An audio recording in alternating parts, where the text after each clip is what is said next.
네, 여러분 안녕하세요. 오늘은 컴퓨터의 구성을 배워볼 거예요.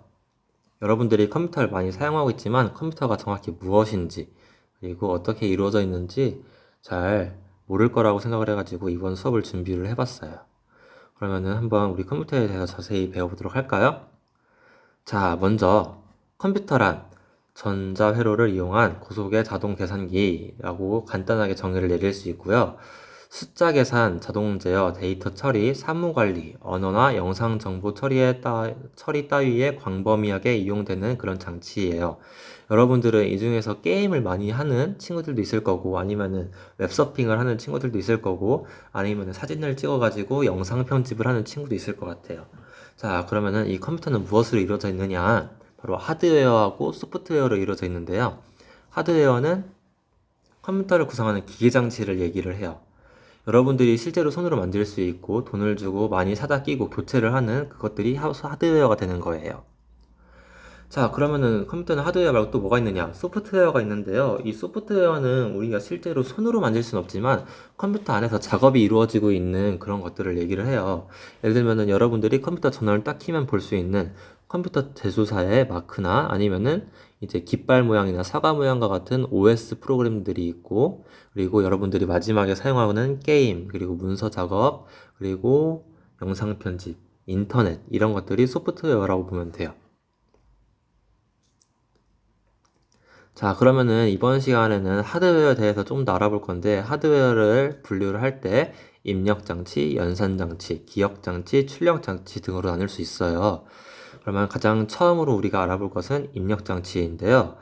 당연히 우리가 어떤 정보를 컴퓨터한테 입력을 해줘야지 컴퓨터가 뭔가 연산을 할 수 있겠죠. 그러면은 그 입력을 할 수 있는 방법인 어떤 것들이 있느냐 할 때 이제 하는 게 입력장치인데, 컴퓨터가 정보를 받아들이는데 가장 많이 사용되는 입력 장치에는 키보드와 마우스가 있어요. 여러분들이 집에서 많이 사용을 하고 있죠. 자, 먼저 키보드를 볼 건데요. 키보드는 키가 일정한 규격에 따라 배열되어 있는 입력 장치인데, 이 키에는 미리 저장되어 있는 입력 값이 있어요. 그래가지고 여러분들이 이제 손가락으로 키보드의 키를 누를 때 거기에 미리 저장되어 있는 입력값이 컴퓨터로 전송이 되면서 컴퓨터가 정보를 이제 입력을 받는 거예요. 네, 수신을 하는 거죠. 그런 식으로 정보를 입력하는 장치가 키보드라고 합니다. 자, 그러면은 같이 많이 사용되고 있는 마우스는 어떤 기기이냐? 마우스는 어, 마우스 아래에 보면은 빛이 나오는 경우가 있고, 요즘에는 많이 보기 힘든데 공이 들어있는 경우도 있었어요. 이거를 이제 볼 마우스 아니면은 광 마우스 이렇게 부르는데, 컴퓨터 화면 위에서 커서 또는 아이콘들을 이동시킬 때 사용하는 입력 장치로 클릭이나 드래그, 더블 클릭 등의 동작이 가능하다고 설명이 되어 있어요. 그런데 요즘에는 기술이 좋아져가지고 여기에 더 많은 버튼들이 추가로 부착이 되어 있고, 그 버튼들에게 어떤 기능을 할지 동작을 미리 입력을 해가지고 간단한 동작을 버튼 클릭만으로도 이제 컴퓨터 여러 동작을 수행할 수 있게 하는 그런 마우스도 나오고 있어요. 다음으로 마이크가 있어요. 마이크는 지금 선생님이 이 동영상을 만드는 때도 사용하고 있는데, 소리, 음성과 같은 음파를 받아들여 전기적인 신호로 바꿔주는 장치입니다.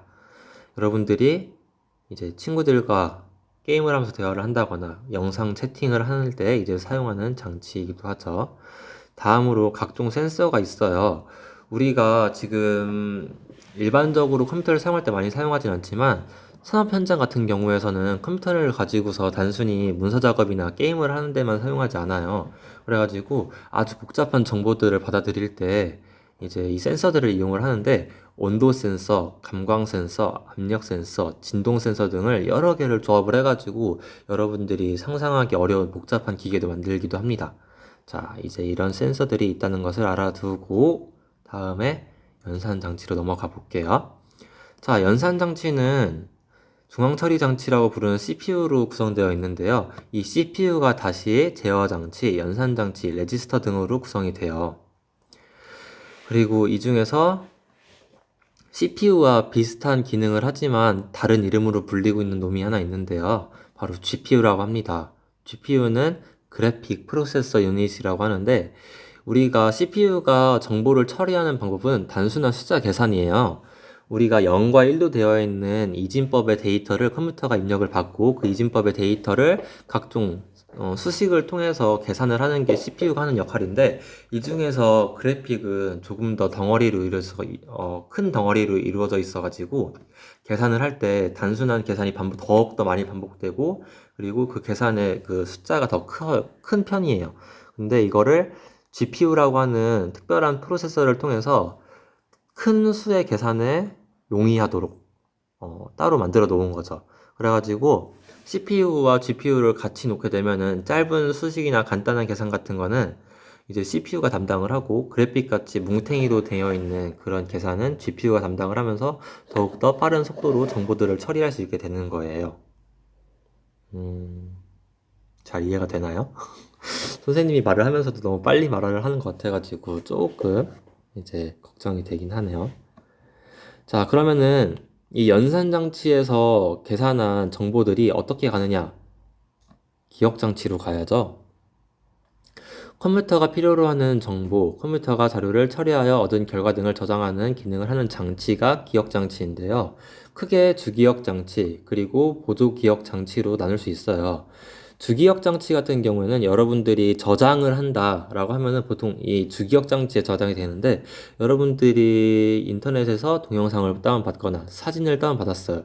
그러면은 그 동영상이나 사진이 컴퓨터의 전원을 껐다 킨다고 해서 없어지나요? 그렇지 않죠. 네. 그러면은 그것은 주기억 장치에 저장된 정보라고 볼 수 있어요. 주기억 장치는 보통 비휘발성 메모리라고 불리는, 한번 껐다 켜도 전기의 공급이 사라져도 그 정보의 값이 변하지 않는 그런 장치들로 이루어져 있고요. 여러분들이 이제 컴퓨터에다가 부착을 하는 HDD, 하드 디스크 드라이브, 또는 SSD, 솔리드 스테이트 디스크, 디스크가 아니고 드라이브예요. 네, 이것들이 이제 주기억 장치에 포함된다고 보면 돼요. 자, 그럼 보조기억 장치는 뭐냐? 여러분들이 잘 알고 있지만 뭔지 정확하게 모르고 있을 아마 램이라는 놈이 보조기억 장치가 되는데요. 여러분들이 인터넷을 웹서핑 하다가 좋은 글귀나 아니면은 필요한 어떤 단어를 봤어요. 그러면 그것을 직접 타이핑을 해가지고 저장을 할 수도 있지만, 그거는 복잡하니까 우리 편리한 기능을 이용해가지고 마우스를 이용해서 드래그를 한 다음에 선택을 한 다음에 복사를 하면은 이제 쉽게 다른 곳에 붙여넣기를 할 수 있죠. 근데 이 복사를 했을 때 저장되는 곳이 보조기억 장치예요. 이 보조기억 장치는 휘발성 메모리라고 부르기도 하는데, 여러분들이 컴퓨터를 껐다 키면은 거기 안에 저장되어 있던 값들이 다 사라져요. 그래가지고 여러분들이 복사했던 그것들이 컴퓨터를 뒤지다가면은 붙여넣기를 아무리 해도 안 나와요. 네, 그게 이제 보조기억 장치가 하는 역할이고요.